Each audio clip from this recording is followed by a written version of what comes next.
शुरू करता हूँ अल्लाह के पाक नाम से, जो नहायत मेहरबान रहम करने वाला, जो इज़्ज़त देने वाला, जो रिज़्क़ का रज़ाक़ जिसने पैदा किया और जिसके कब्ज़े में मेरी रूह है। हमारी एमरजेंसी ट्रीटमेंट की जो सीरीज़ है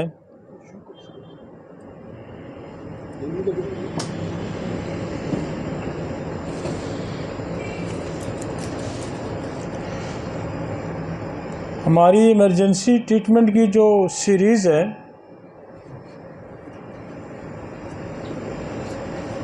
उसका आज जो पार्ट मेरे पास है ये बड़ा ही आम है। ये सारे सिस्टम बड़े आम हैं। आज जो मेरे पास टॉपिक है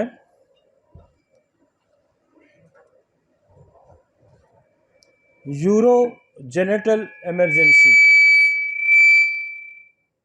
यूरो यूरिनरी ट्रैक और जेनेटल सिस्टम की क्या एमरजेंसी हो सकती है, और इसमें हम रीनल ट्रैक को देखेंगे और genital system male and female को देखेंगे कि इसमें क्या क्या ऐसी इमरजेंसी हो सकती हैं जो उसकी हमें ज़रूरत पड़ सकती है। और इस टॉपिक पे डिटेल डिस्कस करने से पहले हम एक अफ्रोज़म डिस्कस करते हैं। वो आज जो मेरे पास अफ्रोज़म है वो है 180। ये दवा और डिजीज़ के बारे में डिस्कस कर रहा है। पिछले 3-4 अफ्रोज़म भी यही डिस्कस हुए हैं कि दवा जो है, जो प्रूफ शुदा दवाएँ हमारे पास मौजूद हैं, हमने वही इस्तेमाल करनी होती हैं कि ये बेसिक लॉ है कि गैर प्रूफ शुदा अद्वियात का इस्तेमाल ना करें। तो हमारे पास वो इसलिए वो इन अफ्रोज़म पे डिस्कशन हो रही है कि हनीमन के ज़माने में बहुत कम महदूद तादाद में जो अद्वियात थी वो प्रूव हुई थी, लिहाजा वो उन्हीं के अंदर रहते हुए जो हल निकल सकता था वो निकालते थे। और अब तो चूँकि हमारे पास बहुत अद्वियात प्रूव हो गई हैं, तकरीबन 2000 से ज़्यादा अद्वियात हैं, और उस वक्त तो 100 के करीब अद्वियात थी। तो इस अफ्रोज़म में वो कहता है इस केस में जिसमें मुमकिन दवा का इंतखाब किया गया, लेकिन जैसा कि ऊपर बताई गई वजह से सिर्फ यही नामुकम्मल दवा में मैसर थी। पीछे भी उसने जो अफ्रोज़म बयान किया ना उसमें भी यही जिक्र करें कि दवा के अंदर जो मरीज़ की अलामात थी और दवा की अलामात हमारे पास जो प्रूफ शुदा थी वो बहुत कम थी। तो ये उसका जिक्र है। मुकम्मल दवा मैसर है जो कि बीमारी से जुज़वी तौर पर मुमासर रखती है, कम मुमासर रखती है। लेकिन चूँकि कम मुमासर रखती है फिर भी हमने दवा तो देनी है, मरीज़ को हम छोड़ नहीं सकते। लेकिन कुछ ना कुछ वो ये पिछले अफ्रोज़ों में ये भी कह रहा था कि कुछ ना कुछ तो मुमासरत होनी चाहिए और फिर आप दवा को बदलते जाएं और ताकि आपको दुरुस्त मुमासर दवा सिमिलर मेडिसिन मिल जाए। और जैसा कि ऊपर वाले केस में बयान किया गया है और 162 अफ्रोज़म का भी वो जिक्र करता है, उसमें भी वो यही कहा है कि कम जो दवा हमारे पास प्रूव्ड हैं उनकी तादाद चूँकि कम है, लिहाजा कम होने की वजह से हमें जो दिक्कत पेश आ रही है वो ये है कि हमें पूरी पिक्चर नहीं मिलती। लिहाजा हम जितनी मुमासल दवा हमारे पास मौजूद होगी हम उसी का इस्तेमाल करेंगे।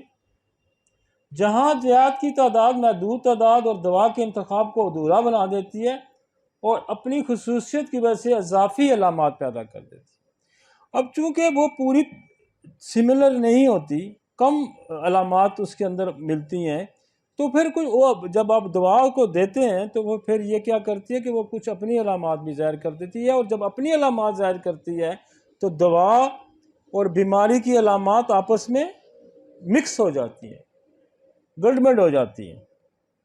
जो मरीज़ के साथ गड़बड़ हो जाती है, जो कि बेवक्त वक्त बीमारी की अलामात भी होती हैं और जो इससे पहले कभी भी महसूस नहीं की गई थी, वो मरीज़ ये कहता है कि चूँकि ये मुझे तो पहले ऐसी कोई अलामत नहीं थी, अब एक नई अलामत आई है या बहुत कम महसूस की। इस मरीज़ ने जो अलामात कभी महसूस नहीं की वो ज़ाहिर हो जाती हैं, और वो जो मुद्दम तौर पर महसूस की थी वो ज़्यादा ताकत के साथ उभर आती हैं। और ये अगर आप इसमें एक मसला ये भी होता है कि अगर आप गैर ज़रूरी दवा की रेपुटेशन की तरफ चले जाते हैं, लेकिन अगर आपने एक दवा दी और वो कुछ अलामात क्रिएट भी करती है और अगर आप हाथ रोक लेते हैं तो वो खुद ब खुद ख़त्म भी हो जाती हैं।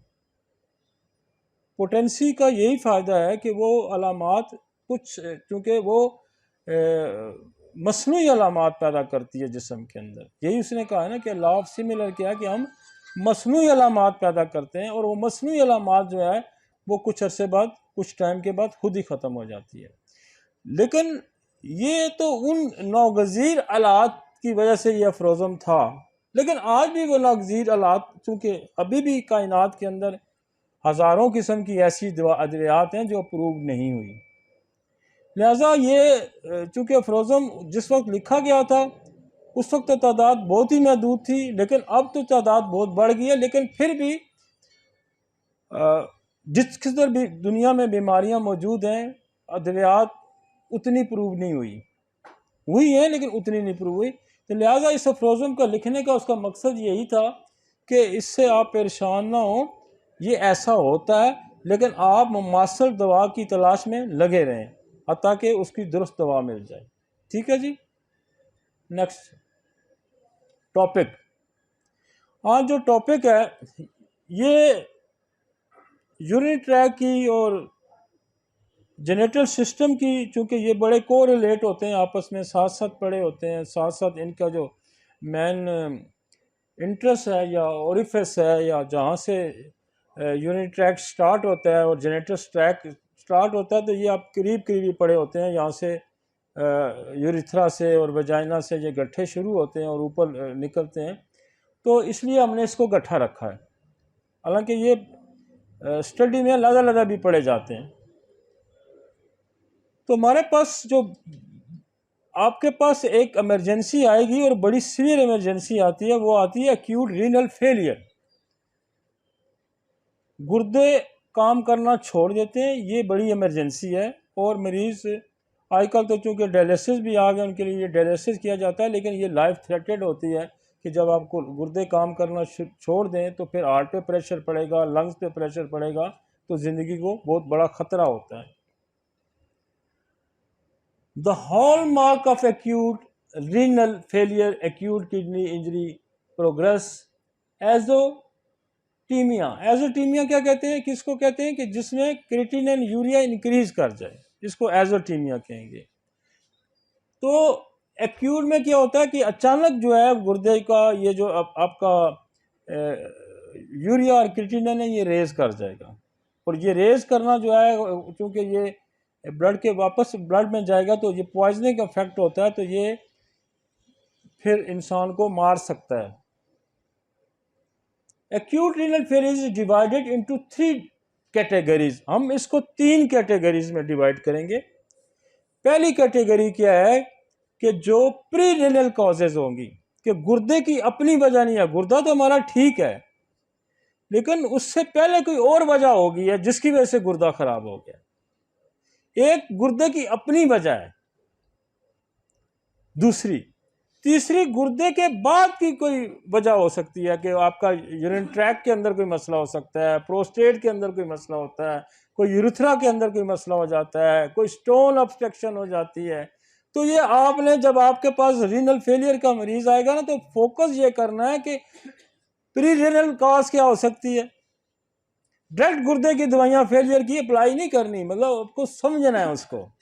बड़ा ज़रूरी है कि गुर्दे से पहले कोई वजह हो सकती है, कोई दिल की बीमारी हो सकती है, कार्डियोवास्कुलर डिजीज हो सकती है, फेफड़ों की कोई बीमारी हो सकती है, तो उसको कंसीडर लाजमी। कोई डिहाइड्रेशन हो सकती है, कोई डायरिया हो सकता है, वो वोमिटिंग हो सकती है, कोई जो अबॉर्शन की वजह से, मतलब वो काजेज भी हमने कंसीडर करनी है। ये नहीं कि डायरेक्ट ओ जी गुर्दे की फेलियर होगा तो मार्फिनम दे दी, जिंजबर दे दी, फलां दो जी फौरन, नहीं, उस पर नहीं अटैक करना। पहले ये समझना है ये कॉज किडनी का अपना है, ये कार्ड किडनी से पहले किसी चीज़ का है या किडनी के बाद किसी चीज़ का है। तो फौरन 3 सवाल तो उभरने चाहिए ना, फौरन 3 सवाल उभरने चाहिए कि कहीं गुर्दे से पहले कोई वजह है, गुर्दे की अपनी प्रॉब्लम है। तो ये चीजें जानना बड़ा, वो कहते हैं प्री रीनल काजेस क्या होती हैं, लाइक इंट्रावस्कुलर वॉल्यूम डिप्लेशन, के वस्कुलर जो अब सिस्टम है हमारा, कार्डियोवस्कुलर सिस्टम है, और उस पे के वॉल्यूम में कोई मसला आ जाता है, किडनी जो है वो ड्रेन हो जाता है, उसके पास पानी नहीं है या पानी ज़्यादा हो गया तो वो जैसे सैलाब आ जाता है, और बाद दफ़ा बारिशें नहीं होती तो क्या होता है, पानी की कमी हो जाती है, फसलें सूख जाती हैं ना, तो ज़्यादा आ जाए तब भी फसल तबाह हो जाती है, ऐसा होता है ना। तो वो ये कहता है कि ये फ्लूइड का जो प्रेशर है इसको कम या ज़्यादा ये हो सकता है। मसलन किसी का दिल नहीं काम कर रहा, दिल नहीं काम कर रहा तो क्या होगा कि वो प्रेशर डेवलप करेगा, पानी जमा होना शुरू हो जाएगा फेफड़ों के अंदर, तो वो क्या होगा, वो पानी निकालना किसने, गुर्दे पे प्रेशर आ गया। भाई अगर उसने 300 गैलन या 100 गैलन या 10 गैलन फिल्टर करने हैं या 1 लीटर फिल्टर करना है, तो उसके पास जैसे सैलाब आ जाए तो आपके पास जो मोटर है उसने एक टैंकी का पानी खाली करना है, तो आपने जनाब कई हज़ारों टैंकियां आपको खाली करनी पड़ जाए, तो फिर क्या करेगा कि वो उस मोटर पे फर्क पड़ेगा, वो ज़्यादा यूज़ हो जाए तो नकारा हो जाएगी। तो वो कहता है कि डायरिया हो सकता है, डिहाइड्रेशन हो सकती है, वॉमिटिंग हो सकती है, जैसे मैंने कहा कि दिल की किसी बीमारी की वजह से वो प्रेशर। अब वॉमिटिंग, डिहाइड्रेशन और डायरिया से क्या होगा, पानी फ्लूइड कम हो जाएगा, इससे क्या होगा, फ्लूइड कम हो जाएगा। जब फ्लूइड कम होगा तो किडनी ड्राई हो जाएगा, फिल्ट्रेशन काम खत्म हो गया, तो किडनी पे फेलियर होने के चांसेस होते हैं, और ये बहुत ज़्यादा चांसेस होते हैं रीनल फेलियर के। तो ये वो कह रहा है कि आप पहले ये कम अज़ कम देखें कि इसकी वजह, उस वजह को दूर करें। और ऐसे क्या क्या एलोपैथी वाले क्या करते हैं, डिहाइड्रेशन की दवाई दे दी, ड्रिप लगा दी पानी की, तो इसका क्या फौरी तौर पर है कि फ्लूइड का इनटेक बढ़ाना है। और हमारे पास डिहाइड्रेशन की वजह से कोई आर्गन अगर ख़राब हो जाता है या वाइटल फ्लूइड की कमी की वजह से कोई आर्गन ख़राब होता है, जैसे चाइना, आपके पास बहुत अच्छी दवाई है, चाइना फ़ौरन रिकवरी करेगी, नेट्रम में रिकवरी करेगी, कहीं ना कहीं से फ्लूइड इकट्ठा करके किडनी को सप्लाई पूरी करने की कोशिश करेगा। समझ आ गई आपको। काली कार्प जो है ना वो फौरी तौर पे उसके फ्लूइड की कमी को पूरा करेगी, चाइना पूरा करेगी, एसिड फास पूरा करेगी। या आपके पास एक बहुत ही ज़्यादा इमरजेंसी की मेडिसिन है फ्लूइड को, जैसे वाइटम एल्बम है। वाइटम एल्बम ऐसी एक दवाई है कि जो हर किस्म के वजह से, मतलब दिल की वजह से अगर हो गया, वोमिटिंग की वजह से हो गया, कोलरा की वजह से हो गया, तो फौरी तौर पर ना वराइटल ब्रांड उसके अंदर एक रेस्क्यू करेगा, और रेस्क्यू करेगा तो फ्लूइड कहीं ना कहीं से इकट्ठा करके वहां पहुंचा देगा। जर्सीम फौरी तौर पे अफेक्ट ये कर सकता है कि ये आपकी, लेकिन अगर फार्ज करें एक ये तो फ्लूइड की कमी, मतलब वॉमिटिंग, और साथ साथ आपने क्या करना है कि इसके फ्लूइड की कमी को पूरा करने के लिए उस काज को भी रिमूव करना है। मतलब डायरिया रोकेंगे ना, अगर हम डायरिया ही नहीं रोक रहे तो डायरिया तो हो ही जा रहा है, पानी पिलाई जा रहे हैं, डायरिया हो ही जा रहा है, तो डायरिया को भी साथ रोकना है। मसलन डायरिया है तो फौरन क्या, नक्स व मीका की एक डोज दें, बेसिलियम 10 मिनट 15 मिनट बाद एक डोज दें, और एलोज की डोज दें, आपका आधे घंटे 15 मिनट में डायरिया सेटल हो जाएगा। और वोमिटिंग डायरिया दोनों है तो एक वाइटम एल्बम की डोज दें, दोनों को ठीक कर देगी। और वोमिटिंग कोई पुरानी किसी वजह से चल रही है, बहुत ज़्यादा वोमिटिंग आ रही है, हो सकता है उसको 10 दिन से वोमिटिंग आ रही है, 15 दिन से वोमिटिंग आ रही है, किसी और स्टोमक डाइजेस्टिव सिस्टम की वजह से मुसलसल वोमिटिंग है, तो क्रॉनिक वोमिटिंग की तरफ हम बिस्मथ की तरफ चले जाएंगे। आप बिस्मथ दें, 1 mg की रेपिटरी 2-3 डोजेज दे दें, उसके बाद आप कैडमियम सल्फ की तरफ चले जाएं, उसने उल्टी रोक देनी। और ये उल्टी जो है ये उसके कॉजेटिव फैक्टर को भी अब एड्रेस करके देनी है कि हो सकता है कौन सा, मसलन उसकी कोई उल्टियाँ बस अब ब्रेन ट्यूमर की वजह से उल्टियाँ आ रही हैं, तो वो कॉज अलग आपने एड्रेस करना है। तो फिर ब्रेन ट्यूमर की वजह से आ रही हैं तो फिर वो आपकी एपोमार्फिनम आ जाएगी, फिर प्लमोमेट आ जाएगी, फिर बुफोराना आ जाएगी। तो ब्रेन की वजह से अगर किसी कॉज की वजह से उल्टी आ रही है तो फिर एपोमार्फी फौरन रोक देती है वो उल्टी। प्रेगनेंसी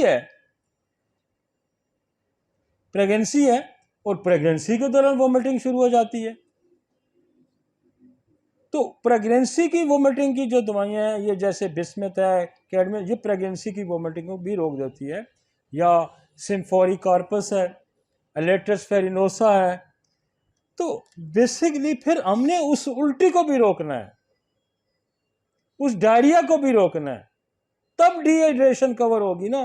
तो जो ही वो चीज़ें रुकेंगी, इनटेक आप बढ़ाएंगे तो किडनी स्टेबल हो जाएगा। और ये जो रेज हो जाते हैं, यूरिया क्रिएटिनिन 2-2, 3-300 चला जाता है और क्रिएटिनिन 10-15, ये एक्यूट रेनल फेलियर में एक दिन में मरीज सेटल कर देगा। समझने की जरूरत यह है कि आपने काज को एड्रेस करना है। इसलिए हम इसको 3 पोर्शन हमने बनाए हैं कि किडनी से पहले जो काज है उसको एड्रेस करें।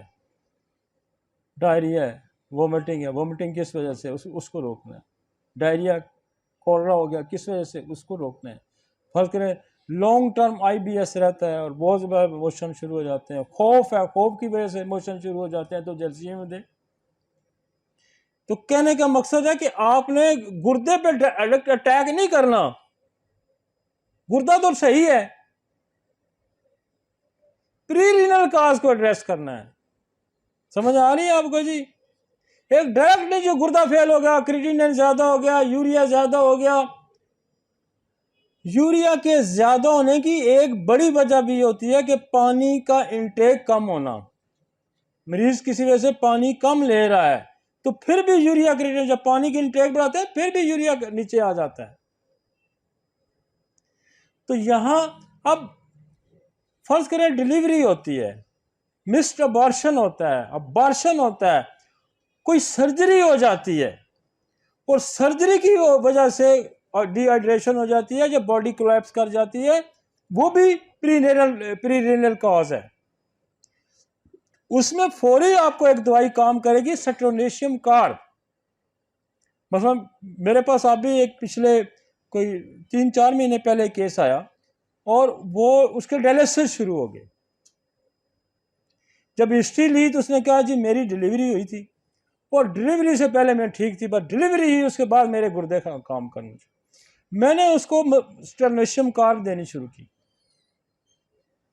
और सेट्रोनेशियम कार्ब से उसका किडनी बिल्कुल 0.8 पे उसका क्रिएटिनिन आ गया, यूरिया क्रिएटिनिन सारा ठीक हो गया। सेट्रोनेशियम कार्ब ने ऐसा रोल प्ले किया कि जो उसकी डिलीवरी की या सर्जरी के जैसे, डिलीवरी तक किस्म की सर्जरी है ना एक, और उसके वजह से उसकी ब्लीडिंग ज़्यादा होगी तो उसको फौरन सेट्रोनेशियम कार्ब ने रिकवर किया और उसका किडनी काम करना शुरू हो गया और उसके डायलिसिस बंद हो गया। अब बिल्कुल 3-4 महीने से कोई डायलिसिस नहीं हो रहा। और मुझे उसने ये कहा कि मैंने कहा यार 10-15-20 दिन महीना और खा लो ताकि थोड़ा सा और स्टेबल हो जाए तो आपका। इसी तरह मेरे पास एक केस आया, मैंने पहले भी कोल्ड किया था, आज़ाद कश्मीर से। उसके किडनी फेलियर था। जब हिस्ट्री ली तो पता चला कि इसको सांप ने काटा था। हमने उसको लेक्सिस पे रखा और पहले 2 वीक्स के अंदर ही उसके किडनी क्रिएटिनिन यूरिया नीचे आ गया। ये भी प्री रीनल कॉज है। अब 1-2 साल हो गए मेरे उस केस को, वो उसके रिश्तेदार अभी भी कहते हैं जी बिल्कुल अब वो नॉर्मल है। तो उसको किसी और वजह से हो तो हमने किसके पॉइजन इफेक्ट था तो लेक्सिस ने उसको ठीक कर दिया। तो कहने का मकसद ये है कि आपने जब आपके पास किडनी का मरीज आएगा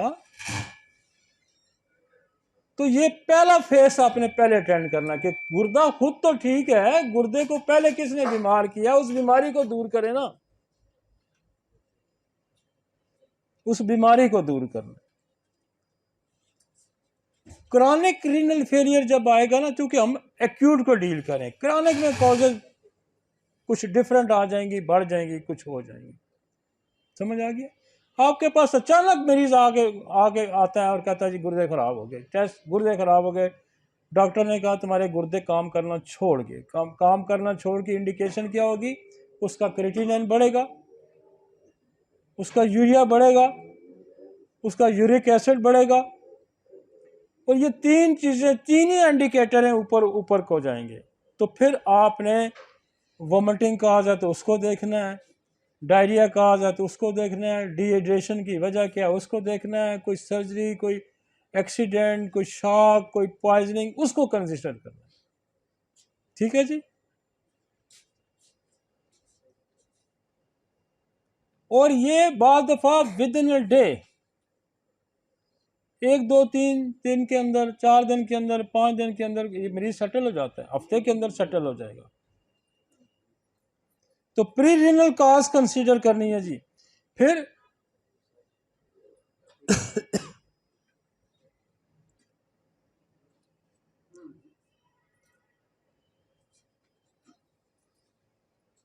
नेक्स्ट, ठीक हो गया जी? कुछ मजा आ रहा है? कोई नहीं? हाँ, नहीं इसमें ही है ना, अभी तो टॉपिक है, पीछे ले जाए। अभी तो एक कॉल डिस्कस किया ना, अभी तो प्री रीनल कॉज को हमने डिस्कस किया। उसके बाद हमारे पास आ गया रीनल कॉज, गुर्दे की अपनी कोई वजह क्या हो सकती है। वो कहता है कोई ड्रग्स खा गया है, उस ड्रग्स के आफ्टर इफेक्ट्स किडनी में पड़े हैं, और बड़ा आसान है उसको हल करना कि ड्रग्स कौन सी है। अच्छा, हैवी मेटल टॉक्सिन है, कोई एंटीबायोटिक जो सेल्स हैं उनकी कोई डिजीज हो जाती है, ये गुर्दे के अपने काज है। अब ड्रग्स अगर है तो सीधी सीधी नक्सवमीका दें,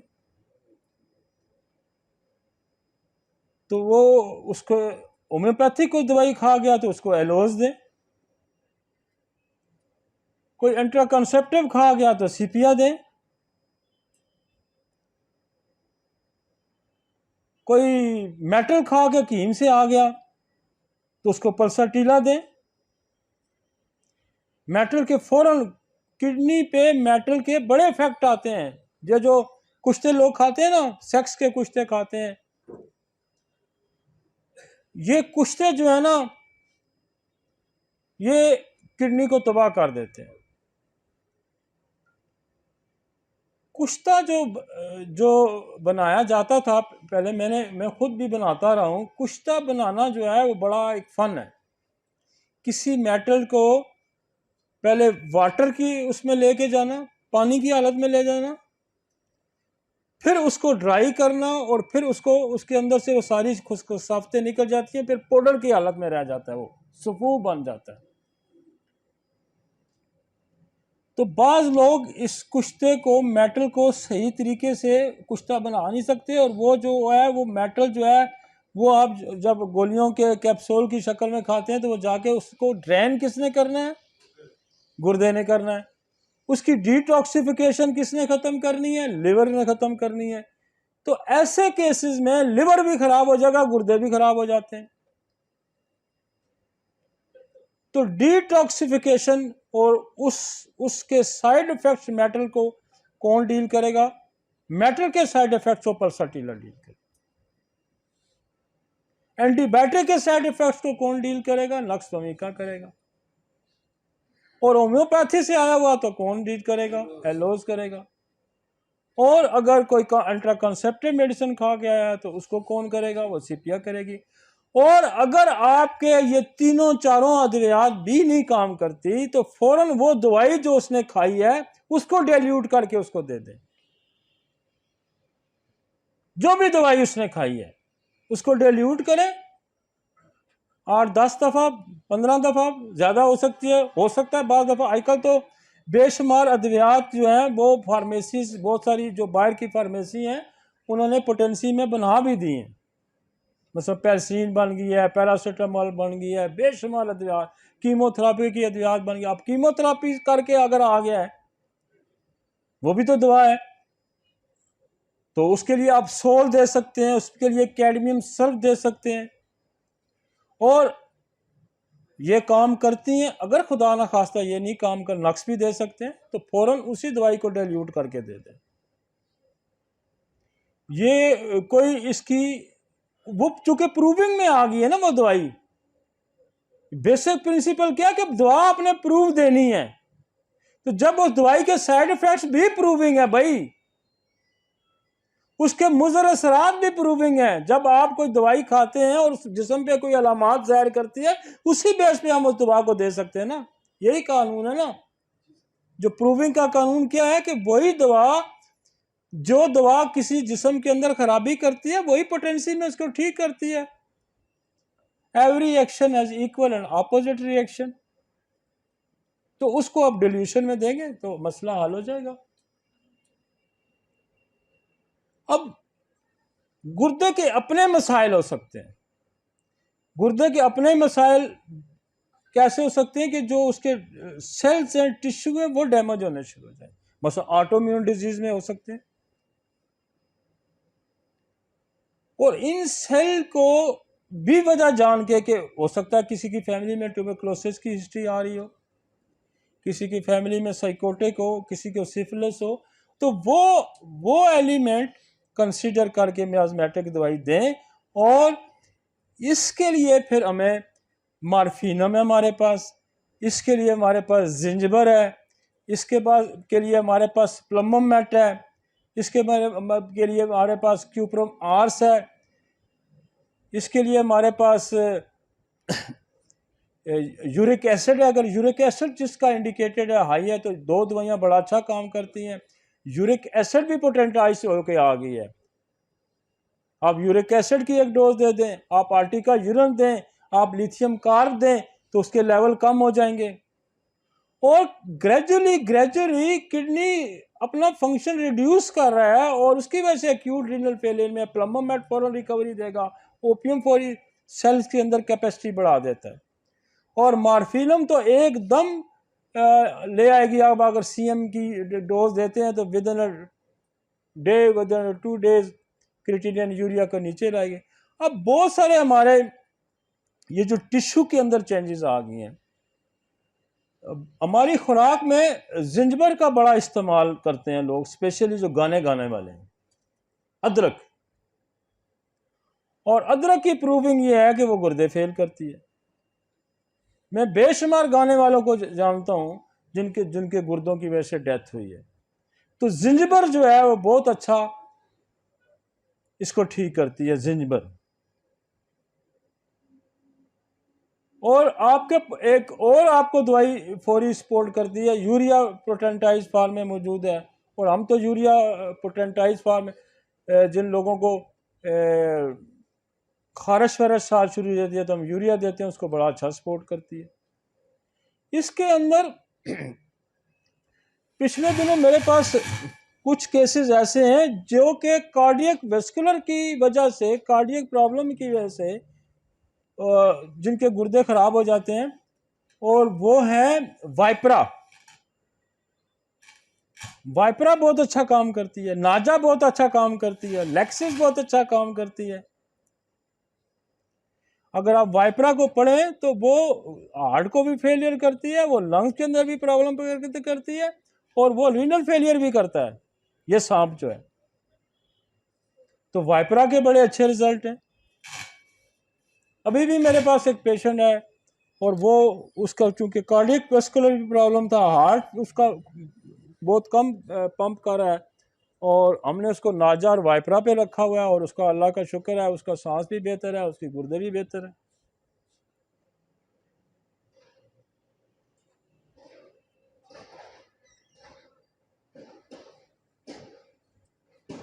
अच्छा, यहाँ अगर ब्लड प्रेशर के साथ किडनी का ग्लैमुलर डिजीज का प्रॉब्लम आ जाता है तो फिर एल सीरम बहुत अच्छा काम करती है। इसको दूसरा नाम सीरम एंगुलर भी है, तो आप इसका इस्तेमाल करें। अगर इसके साथ प्रोटीन बहुत ज़्यादा ज़ाया हो जाती है और उसकी वजह से भी गुर्दा ख़राब हो जाता है। और वो प्रोटीन जो रोकने वाली हमारे पास दवाइयाँ हैं, वो जैसे आपकी लाइकोपोडियम है, आपके पास एपस है, आपके पास ओरम म्योर है, आपके पास कल्केरिया आर्स है, ये उस तरफ आ जाएंगी। और जिन लोगों को शुगर है, डायबिटीज पेशेंट हैं और उनके किडनी के टिश्यू डैमेज हो रहे हैं, जिनकी शुगर है और उनके किडनी टिश्यू डैमेज हो रहे हैं, तो उसके लिए तो बहुत एक्सीलेंट वर्क है एलोनियाज का। उसको आप एलोनियाज दें, उसका प्रोटीन जो है वो बिल्कुल एलोनियाज आप देंगे, हफ्ते 10 दिन में उसको रिड्यूस कर देगी। और ये एक ऐसी दवाई है कि जो कि रीनल फेलियर में उन लोगों के जो डायबिटिक की वजह से जिनके रीनल फेलियर होता है या जिनकी प्रोटीन जो है ज़ाया हो रही होती है, उनके लिए एलोनियाज दें। और उनके लिए प्लम्बोमेट का इस्तेमाल करें, वो किडनी के फंक्शन को बेहतर, ये डायबिटिक कॉज है। फिर इसमें किडनी एक्यूट फेलियर में यूरिन बंद हो जाता है। अब जब यूरिन बंद हो जाएगा तो फिर आपको एपस बड़ा अच्छा काम करेगी। जहां यूरिन बंद होता है थोड़ा थोड़ा डिफर करेगी, चीजें थोड़ी थोड़ी डिफर करेंगी। ब्लड प्रेशर रहेगा तो एल सीरम है, प्रोटीन ज़ाया हो गई है तो लाइकोपोडियम है, एपस है, ओरोम्योर है, कलकेरिया आर्स है, एलोनियाज है, उस तरफ जाना पड़ेगा। तो ये इस तरह से थोड़ा थोड़ा डिफर करेगा, थोड़ा थोड़ा डिफर करेगा। और हम गुर्दे, अच्छा पेशाब बंद हो जाता है, पेशाब कौन सा चलाएगी? लाइको चला सकती है, एपस चला सकती है, सोलिडैगो चला सकती है। एसिड पिक्रिक रीनल फेलियर का पेशाब बंद हो जाता है। एसिड पिक्रिक पेशाब चला देती है। और ये क्रॉनिक लिवर फेलियर में, किडनी फेलियर में भी बहुत अच्छा काम करती है एसिड पिक्रिक, सोलिडैगो।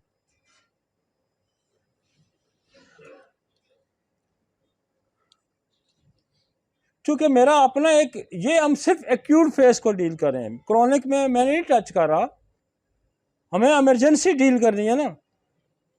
तो इमरजेंसी में हमने कान खोल के देखना है और आंखें खोल के देखनी है कि हमने फौरन पहले प्री रीनल काज को कंसीडर करना है, फिर रीनल काज को कंसीडर करना, फिर पोस्ट रीनल काज के उसके बाद कोई काज आती है जिसका मैं अभी जिक्र करूंगा, फिर उसको हमने डिस्कस करना। हमने रीनल में ड्रग्स को देखा, हमने उसके टिश्यूज को देखा, उसकी अपनी कॉजेज जो थी उसको देखा। जैसे मैंने पॉइजन का भी जिक्र किया, स्नेक पॉइजन का, मैंने डिलीवरी के बाद किडनी फेल हुआ तो उसको हमने कैसे डील किया। तो इस तरह से हम डील करेंगे। आगे चलते हैं। इसकी अगली कॉज है पोस्ट, वापस जाएं पोस्ट रीनल कॉजेस। अब पोस्ट रीनल कॉजेज क्या, like kidney stone. Kidney stone जब यूरेटर में आएगा क्या करेगा? किडनी यूरिन बना रहा है, अब यूरेटर में स्टोन फंस गया तो क्या ब्लॉक नहीं कर देगा? उसको ब्लॉक कर देगा, प्रेशर जाके किडनी पे।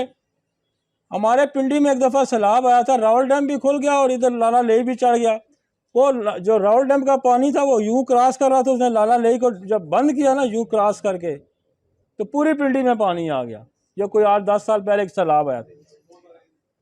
तो जब ऑब्स्ट्रक्शन होगी क्या होगा? बैक प्रेशर होगा, किडनी पे सारा जोर किडनी एक तो बना रहा है, ऊपर से जा नहीं रहा भाई, वो यूरिन बना रहा है और यूरिन निकल नहीं रहा, तो क्या होगा? वहां किडनी जो गया फारग हो गया। तो उसका क्या हल है कि फौरी उसको रिमूव करना है हमने, स्टोन को। और आप देखें कि जो यूरेटर में स्टोन ब्लॉक होता है, फौरी तौर पर ओपियम उसको रिमूव करेगी वहां से, फौरी तौर पे। आप ओपियम 1 mg की डोज दें और उसके बाद स्टोन अगर थोड़ा बड़ा है 10 मिनट बाद 15 मिनट बाद उसको फौरन कलकेरिया रेनरस की डोज दें और 10-15 मिनट बाद आप उसको सार सप्रेला की डोज दें। आप 3 खुराकें देंगे, स्टोन उसने बाहर फेंक देना है अगर यूरेटर में फंसा हुआ है। अब स्टोन चूंकि थोड़ा बाद दफा 10 mm का आ जाता है, 9 mm का आ जाता है और 11 mm का आ जाता है, तो वो किडनी से निकल गया यूरेटर में आके फंस जाता है। अब एक तो हम ओपियम से क्या करेंगे, उसकी पहले मोमेंट को तेज करेंगे ताकि उसको पुश करे, आगे चलाए, उसकी मूवमेंट को तेज करेंगे। साथ करके लिए रेनल्स इसलिए देंगे कि उसको अगर कोई थोड़ा मोटा है तो उसको ब्रेक करे, तोड़े। और सार सेप्रेला का रोल भी है कि ये यूरेटर के अंदर फंसे हुए स्टोन को निकाल देती है। 3 दवाइयां बहुत काफी हैं। अगर नहीं रिजल्ट आता तो रिपीट करें इसको। और फिर अगर एक हमारे पास एक और दवाई है पैराथायराइडिनम।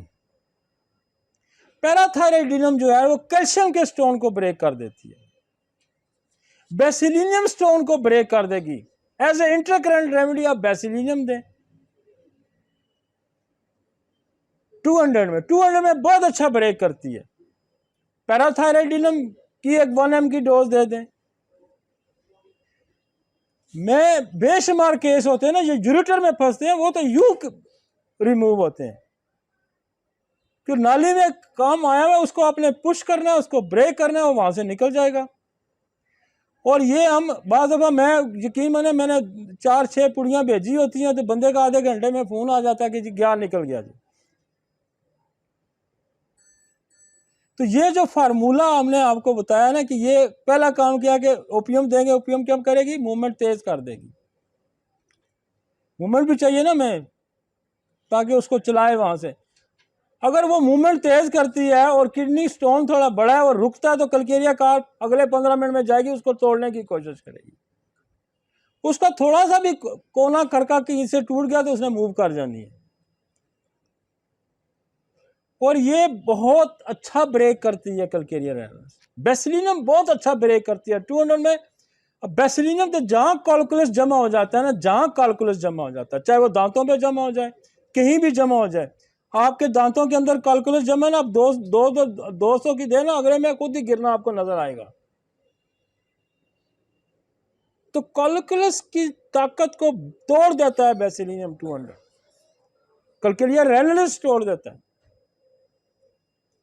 और कलकेरिया रैनस को आप जाके आज पढ़ें, वो सिर्फ ना गुर्दे की पथरी को नहीं तोड़ता, वो कैलकुलस जो आपका बना होता है ना दांतों पे, उसको भी तोड़ पड़ता है। और उसमें बकायदा उसने मेंशन किया हुआ है बोरक ने।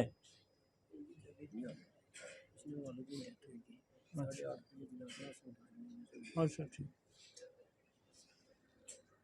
समझ आई है जी।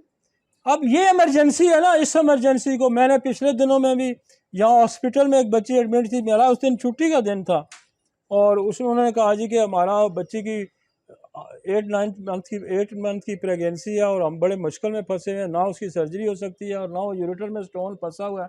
तो मैंने यहाँ फ़ोन किया, क्लिनिक में बंद था इनको, तो मैंने कहा यार उसको ये 3-4 पुड़ियाँ बना दो, एक ओपियम की बना दो, एक करके रैनस और सार सेप्रेला की 6 पुड़ियाँ। आधे घंटे बाद उसका मुझे फ़ोन आ गया, उसके गई निकल गई। अभी पिछले दिनों में मैं ट्रैक पे था, बल्कि एक होली फैमिली का डॉक्टर था, वो मुझे कहने लगा जी मेरा यूरेटर में फंस गया जी स्टोन, तो कोई होली फैमिली का डॉक्टर था, कुछ हो सकता है। मैं कहा यार तू क्लिनिक पहुंच, मैं फ़ोन करता हूँ। यकीन मैंने आधे पौने घंटे बाद उसका फ़ोन आ गया जी, गई निकल गई। तो ये एक्यूट इमरजेंसी हमने डील करनी है। हालांकि जो स्टोन में हमारे पास, वैसे हम स्टोन में लाइकोपोडियम पहले देते हैं,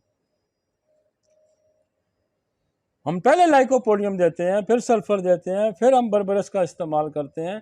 लेकिन जब इस यूरेटर में फंसेगा ना, तो फिर आपने ये काम करना है। और घंटे, आधे घंटे, 2 घंटे या बहुत ज़्यादा लेगा तो 1 दिन ले लेगा, रिजल्ट आपके पास आ गया, उसका फ्लो होगा तो आपका किडनी बच गया, वगरना तो किडनी गया। और दूसरी सूरत ये है कि उसकी सर्जरी होती है, तो वो एक और अपनी कॉम्प्लिकेशंस होती हैं। तो ये होम्योपैथी का ये बड़ा मज़े का काम है, गुर्दों से पथरी और यूरेटर से पथरियां निकालना। अगला काज उसमें देखें क्या लिखा हुआ है।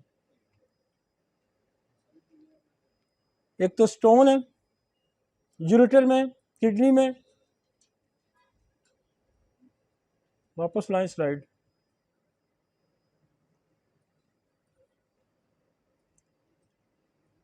अच्छा, पोस्ट नेजल काज में एक तो ये हो गया। अच्छा, इसमें प्रोस्टेट बढ़ जाता है, अगला कॉज। एक तो प्रोस्टेट हाइपोट्राफी होगी। प्रोस्टेट क्या है, ये देखें ना, ये प्रोस्टेट होता है इस तरह, उसके अंदर से ये यूरेथ्रा निकल रहा होता है। जब प्रोस्टेट का वॉल्यूम बढ़ेगा तो यूं इसको स्क्वीज कर देगा, ये बंद कर देगा, क्या होगा, पेशाब बंद होगा। पेशाब बंद हो गया तो वही काम किया जिसने जो स्टोन भी जो यही काम कर रहा था ना।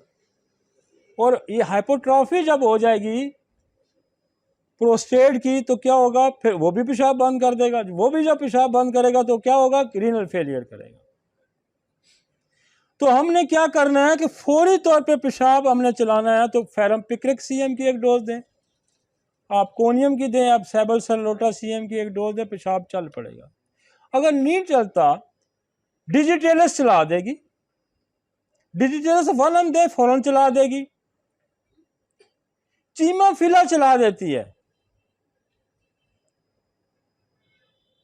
और आपकी जो है सोलिटैगो चला देगी पेशाब। जो ही पेशाब चलेगा रीनल प्रेशर कम होगा, और ये प्रेशर डेवलप करते करते करते ना लोगों को पेशाब आता है थोड़ा थोड़ा थोड़ा, जो कम हो रहा है इग्नोर करते रहते हैं, वो थोड़ा थोड़ा पेशाब होता रहता है। अल्टीमेटली क्या होता है कि वो प्रेशर डेवलप हो के क्या होता है, पीछे किडनी पे प्रेशर पड़ जाता है और अचानक गुर्दा फेल हो जाता है। टेस्ट कराया जाता है तो पता ये चलता है कि प्रोस्टेट इनलार्ज हो गया था और उसकी वजह से रीनल फेलियर होगी। ये पोस्ट रीनल कॉज है।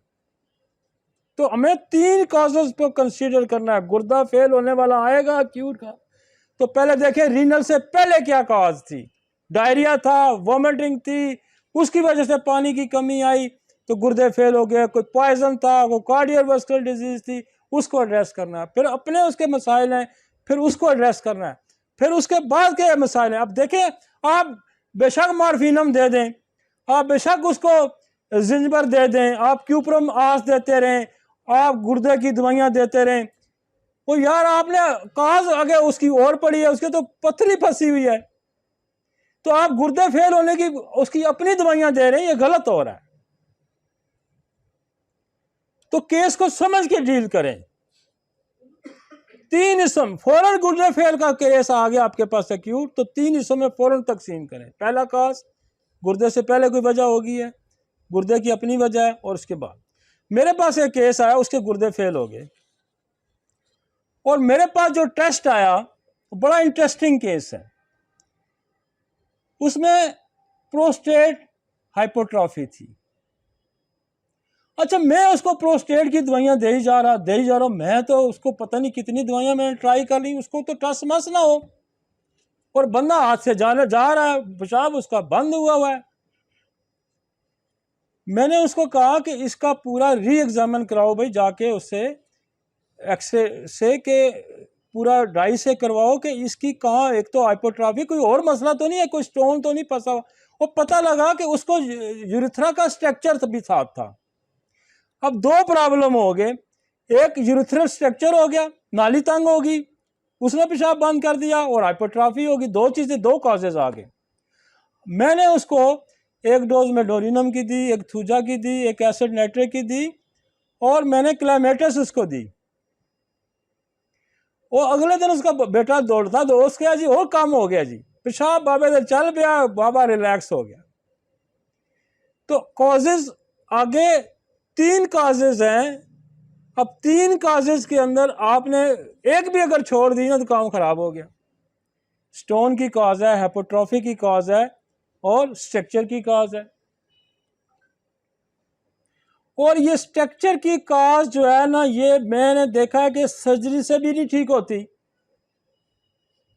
लोग वो राडिंग घर में दिया होता है उनको, उन्होंने सर्जन ने, कि यार इसको राड मारो खुलेगा, और रोज वो यूरिन पास करने से पहले राडिंग होती है, स्ट्रक्चर फिर भी खत्म नहीं होता। और आपकी ये जो दवाइयां है ना, क्लैमेटस है बहुत अच्छा स्ट्रक्चर को ठीक करती है, परसेटिला बहुत अच्छा स्ट्रक्चर को ठीक करती है, प्लम्बोमेट स्ट्रक्चर को ठीक। तो कहने का मकसद ये है कि हम अच्छे तरीके से डील कर सकते हैं अगर हम उसको समझ के दवाई दें, और हर काज की दवाई बदलती जाएगी। अब धड़म से तो नहीं कि हमारे पास, तो मैं आपको बताऊं आज से 25 साल पहले भी हमने गुर्दे पे इतना काम किया। मॉर्फिनम पाकिस्तान पे मंगवाई मैंने है, मॉर्फिनम सीएम की मैंने मंगवाई है। हमने 25 साल पहले मॉर्फिनम का इस्तेमाल करवाया। ये दवाइयाँ जिंजबर, आप डोलिसस की देखें ना नीचे लिस्ट जो ज़्यादातर डोलिसस की आई हैं। और मैंने तो डॉक्टर तारक ने बैठ के रातों रात 300 दवाइयों की लिस्ट बनवाई थी ये सीएम की, जिसमें जिंजबर आई है, जिसमें क्यूप्रोमार्स आई है, जिसमें मॉर्फिनम आई। तो डायरेक्ट किडनी पे हम अटैक करते हैं, हम फेलियर में जाएंगे, हम नाकाम होंगे। पहले उस काज को फौरन एड्रेस करें, उस काज के मुताबिक दवाई दें, मसला हल हो जाएगा। ठीक हो गया जी। एक्यूट रीनल फेलियर, हाँ स्ट्रक्चर की दवाइयां बताइए ना यार, क्लेमेटिस एसिड। स्ट्रक्चर में आपको बताता हूँ, ये पेशाब की नाली है, ये मोस्टली मैं आपको बताऊं किन को होता है। एक तो जिनको किसी वजह से उनको लगता है वो क्या कहते हैं यार, कैथरेटर, किसी वजह से कैथरेटर लगता है, कैथरेटर ने अंदर इंजरी कर देनी होती है यूरेट्रैक्ट। अब होता है कि जैसे आपको यहाँ जख्म हुआ ना, अब ये जख्म जब हील होगा तो इस पर खंड सा बनता है, खंड शब्द है, खंड बन जाता है ना, इस पे लेयर आ जाती है, ओवर ग्रोथ हो जाती है। अब वो जो ओवर ग्रोथ है इसको कहते हैं स्ट्रक्चर। ये पेशाब की नाली को तंग कर देगा। ये एन उसी तरह है कि जैसे हार्ट अटैक होता है तो क्या होता है, वहां क्लॉट जमा हो जाता है, प्लेट जमा हो जाता है, इसके अंदर ये स्ट्रक्चर बन जाता है। और ये स्ट्रक्चर फिर और किसको बनता है, ये स्ट्रक्चर उन लोगों को बनता है जिनको गोनोरियल इन्फेक्शन होता है, या क्लामेडिया हो गया, या कोई इन्फेक्शन हो गया। तो यूरेथ्रा की नाली के अंदर इन्फेक्शन हुआ और वहां उसने जख्म बनाया, वो जख्म आपने एंटीबायोटिक ली, आपने कोई दवाई दी, वो हील हो गया और उसने वो खरंड बना लिया। और चूंकि पेशाब की नाली को अगर आप देखें, एग्जामिन करें, तो वो बहुत ही बारीक है। उसके अंदर एक फर्ज करें आधी ग्रोथ होगी, पूरी ग्रोथ होगी, उसने नाली को बाज़ दफा ग्रोथ, वो जो खरंड है इतना मोटा हो जाता है कि पूरी नाली को ब्लॉक कर देता है। तो हम वैसे इसमें पल्सटीला भी मैं यूज करता हूं, मैं क्लेमेटस को भी यूज करता हूं, लेकिन वो जो बाबे वाला केस है उसने हमें बड़ा सबक सिखाया। हमने एसिड नाइट्रिक लगा के जब इसको क्लेमेटस को इस्तेमाल किया ना, तो अब जितने स्ट्रक्चर के केसेस आते हैं हम उनको क्या करते हैं, एक डोज मेडोनियम की दे देते हैं कि शायद कोई गोनोरियल प्रॉब्लम हो, एक एसिड नाइट्रिक की दे देते हैं, या थूजा दे के एसिड नाइट्रिक दे के फिर हम क्लेमेटस देते हैं। पीछे उसके लिए ऑब्स्ट्रक्शन रिमूव करके क्लेमेटस का काम है, फिर आगे उसको क्लियर कर दें। और दूसरा, जो जहां नाली नैरो हो जाएगी, ये याद, ये नैरो हो जाती है ना, तंग हो जाती है, आपके पास इसकी कोई नहीं है, स्ट्रक्चर का कोई नहीं है ना, डायग्राम नहीं है, ये नाली तंग हो जाएगी। और नाली जब तंग हो जाती है, जहां देखें कोई चीज नैरो हो जाती है, सुकड़ जाती है, बाज़ दफा नाली सुकड़ भी जाती है, ये यूरेथ्रा सुकड़ भी सकता है, और सुकड़ भी सकता है, उसकी वजह से भी जो है ना ब्लॉकेज आ जाएगी। तो सुकड़ने को खोलने वाली जो हमारे पास दवाई है वो है प्लम्बोमेट, याद रखें प्लम्बोमेट। प्लम्बोमेट फ्लिपिन ट्यूब को भी खोल देती है। प्लम्बोमेट गुर्दा छोटा हो जाए तो उसको भी ठीक कर देती है। ये अट्रोफाइड करने की दवाई है, सुकड़ने की दवाई है। किसी भी आर्गन का, किसी भी सिस्टम का सुकड़ जाना, छोटा हो जाना, साइज में कम हो जाना, ठीक हो गया जी। रीनल फेलियर,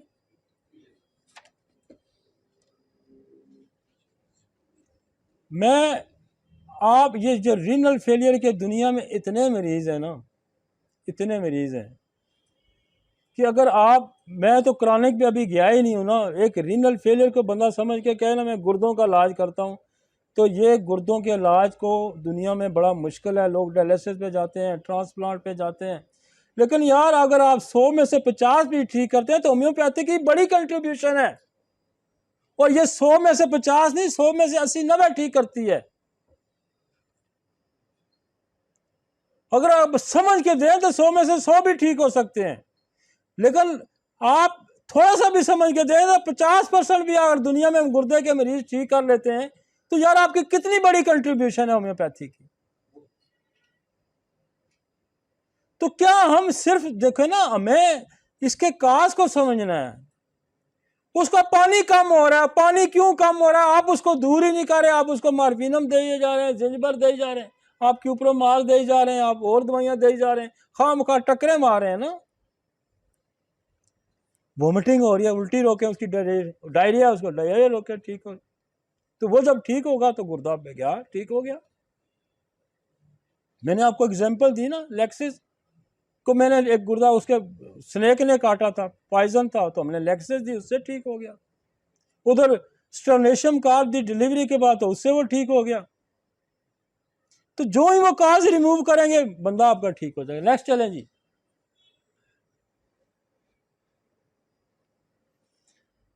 अगला जो हमारे पास रीनल का टॉपिक आएगा वो है, हाँ ये देखें ना, ये ब्लैडर, यूरिथ्रा,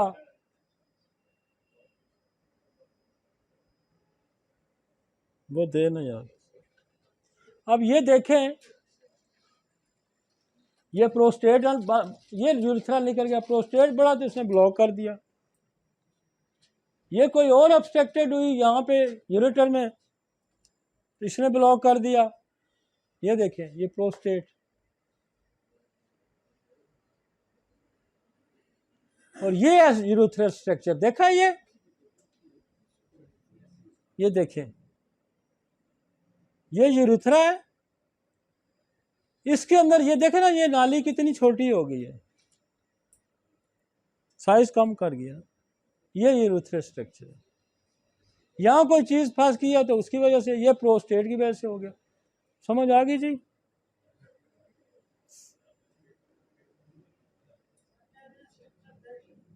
स्ट्रक्चर देख लिया। असल में जब आप इसको समझ लेंगे ना, मैं आपको स्ट्रक्चर की वैसे भी दवाइयाँ बता सकता हूँ, मैं गुर्दे फेलियर की वैसे दवाइयाँ, लेकिन जब हम इसको सही तरीके से आपसे जब कोई पूछेगा, फर्ज करें आपके पास कोई बंदा सीखने ही आ जाता है, तो आप उसको समझा सकते हैं ना यार, what is the structure, what is the obstruction, prostate enlarge होता है तो क्या हो जाता है, ये चीजें तो समझ होनी चाहिए ना। फिर उसका तदारक है ना। मैंने आपको, ये है ना, ये देखें, ये नाली गुजर रही है और ये प्रोस्टेट है। अब जब इसका साइज बढ़ गया तो इसको दबाएगा दबाएगा तो इसको बंद कर देगा। तो आपने प्रोस्टेट की दवाई देनी है ना, उसको रीनल फेलियर की दवाई तो नहीं देनी ना, उसको प्रोस्टेट की दवाई देनी है, उसको यूरेथ्रल स्ट्रक्चर की दवाई देनी है, उसको स्टोन ऑब्स्ट्रक्शन की दवाई देनी है। राइट, नेक्स्ट चलते हैं जी। हमारे पास सेकंड टॉपिक जो आ रहा है वो है सिफिलिस। ये भी